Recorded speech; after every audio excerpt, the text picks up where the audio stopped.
सो now students let us see, इसी equation में हम अंदर जाते हैं। हमने नोटिस किया for diamagnetic materials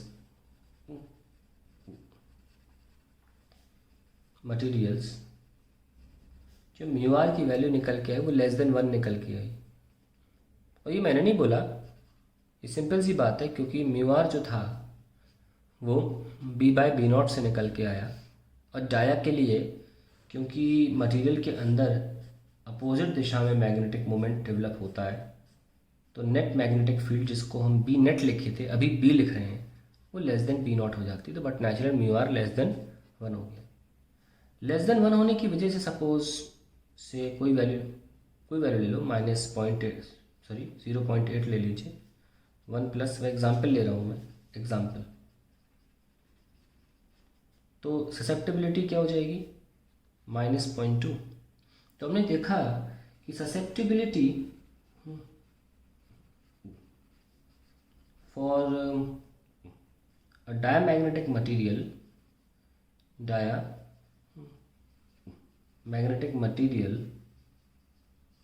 is negative. अब ससेप्टिबिलिटी जो होती है वो होता क्या है, m/h, और ये नेगेटिव है। अब h फील्ड तो कभी नेगेटिव हो नहीं सकती, है ना। h क्यों नेगेटिव होगी, अल्टीमेटली ये m जो है ये नेगेटिव होता है, क्योंकि m डेवलप होता है, h तो हम देते हैं, वो नेगेटिव क्यों होगा, तो ये m नेगेटिव होता है। और यहाँ से इम्पोर्टेंट जो हम बात सामने आती है, इसकी मदद से हम ग्राफ बनाएंगे कि हमने देखा कि अगर हम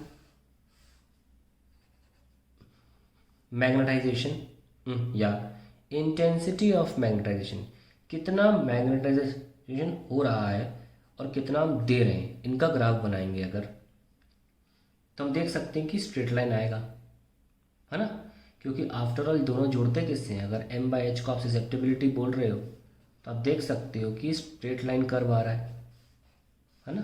दूसरी बात, इसमें इंटरसेप्ट नहीं है, तो इसका ओरिजिन से स्टार्ट होना ज़रूरी है, यस और नो।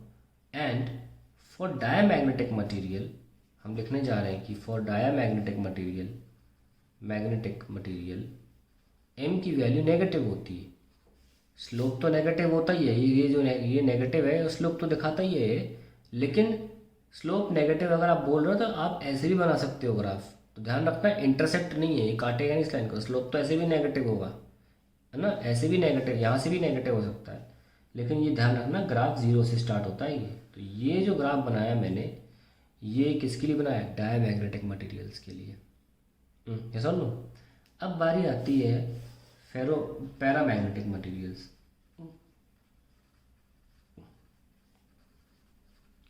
पैरामैग्नेटिक मटेरियल्स की बात करें अगर, तो इसमें mu r is equals to 1 plus susceptibility, ये होता है। हमने देखा कि ये म्यू आर जो है, जो कि b/b0 से निकलता है, म्यू आर ये वेरी क्लोज टू 1 होता है ना, वेरी क्लोज टू 1, मतलब 1.00025 ऐसे रहता है, बहुत कम। तो जब नॉर्मली देखते हैं ससेप्टिबिलिटी की वैल्यू 10⁻⁻5 और 10⁻⁻6 के ऑर्डर की आती है, लेकिन है तो पॉजिटिव ना, और स्लोप इतना कम है। अगर आप tan थीटा करके, स्लोप क्या होता है, tan theta is equals to 10⁻⁻5, 1 या 2 डिग्री आएगा मुश्किल से। तो यानी कि अगर आप पैरामैग्नेटिक, ये तो डाया हो गया, मैं एरो पे लिख रहा हूँ, तो अगर आप पैरा के लिए बना रहे हो तो बिल्कुल कम एंगल पे बनाना है, लेकिन बनाना ऊपर है, क्योंकि एक तो इसकी वैल्यू पॉजिटिव रहती है ना, xm तो पॉजिटिव निकल के आ रहा है ना, तो x, मैं x बोल देता हूँ उसको, वैसे साई बोलते हैं, ग्रीक लेटर है, कोई बात नहीं, m/h। तो अब ये आ तो पॉजिटिव रहा है, h तो हमेशा पॉजिटिव रहता है, तो m पॉजिटिव हो गया, तो बनाना तो ऊपर ही है, बनाना ओरिजिन से ही है, पर x जो साई है, जो ससेप्टिबिलिटी की वैल्यू है, वो काफ़ी कम है इस। और ये वैल्यू जो होती है, इस ग्राफ का स्लोप कौन है, slope of m versus h curve क्या है बताओ, यही तो है ससेप्टिबिलिटी। तो मैं कम एंगल पे दिखा रहा हूँ। और वहीं अगर फेरो की बात हुई, फेरो मैग्नेटिक मटेरियल, तो फॉर ऑब्वियस रीजंस ससेप्टिबिलिटी काफ़ी ज़्यादा होगी 1 से, और काफ़ी बड़े एंगल पर हम इसे दिखाते हैं।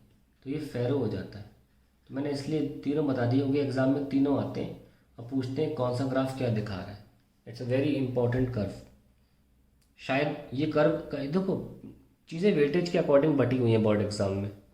इतना सारा मैग्नेटिक मटेरियल पढ़ाने के बाद भी जो कि 3 नंबर का आता है और 5 नंबर का मैग्नेटिक इफेक्ट्स ऑफ करंट आता है, क्या पता 3 नंबर का मतलब मोटा मोटा यही रेशियो रहता है। वैसे तो कोई गारंटी मत समझ लेना 3 का हो 5 का, हो सकता है वो 3 का आ जाए कभी, लेकिन कभी कभी वो 3 नंबर में सिर्फ ग्राफ आ जाता है यार, सिर्फ ग्राफ।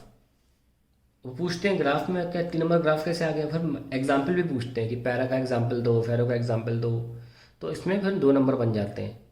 और फिर कुछ और पूछते हैं, मैग्नेटिक मटेरियल ख़त्म नहीं हुआ अभी, थोड़ी चीज़ें और रह गई। एनीवेज, तो ये हमने आपको B/B0 का ग्राफ दिखाया, इसमें स्लोप म्यू था। फिर हमने ग्राफ दिखाया आपको M/M वर्सेज H का, जिसमें स्लोप ससेप्टिबिलिटी है। तीनों मटेरियल्स के लिए ग्राफ दिखाए। ठीक है, हमारा अगला जो टॉपिक आता है वो होगा ससेप्टिबिलिटी का टेम्परेचर से रिलेशन।